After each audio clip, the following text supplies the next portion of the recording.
Well, as we just touched on, Greece and its creditors continue to try to hammer out a reform deal, but major differences still remain, and even though the country faces a potential debt default next Tuesday. Arise News special correspondent John Cookson joins us from Athens with more. John, thanks very much for joining us. What's the latest on this crisis? It's an ongoing crisis. What's the latest there where you are?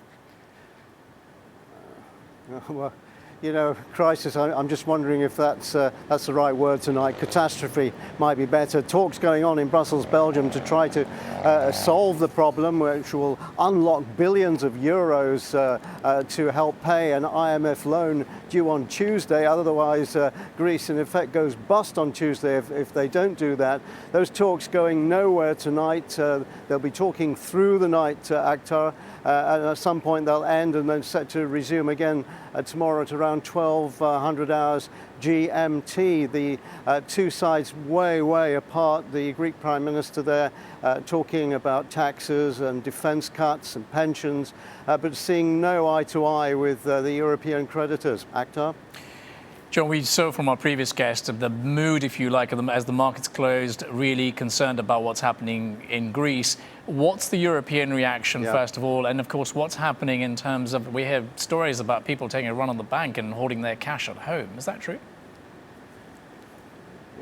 Yeah, that's a good point. All the European bourses are down today with the bad news out of Brussels. I think it also affected the Dow Jones as well, which closed down lower, as we heard.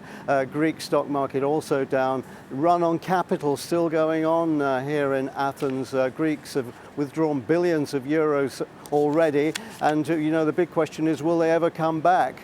Once money has left a bank, will people have enough trust in it to put the euros back? That run is, I'm sure, going to continue. And the other big problem is this, Akhtar, that the European Central Bank, which is backing, if you like, the Bank of Greece, which is subsidizing all these Greek banks, how long will they actually prop up the Greek economy with all this turmoil going on in Brussels and no resolution in sight to this Greek debt crisis? It's a bit of a catch-22 because they're facing a problem in terms of debt, yet there's no liquidity in the economy if people are holding their cash. What is the Prime Minister looking at the bottom line and getting from Brussels?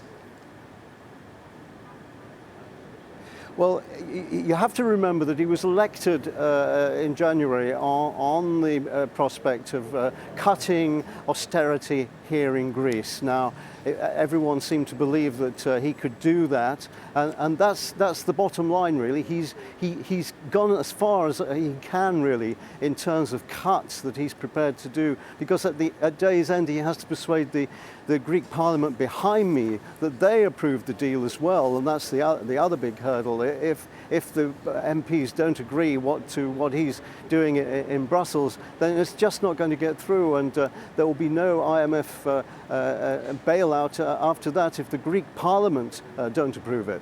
Yeah, I think it's an interesting story as it develops. John, we must leave it there, but thanks for joining us. John Cookson there, joining us live from Greece. Thank you. Okay.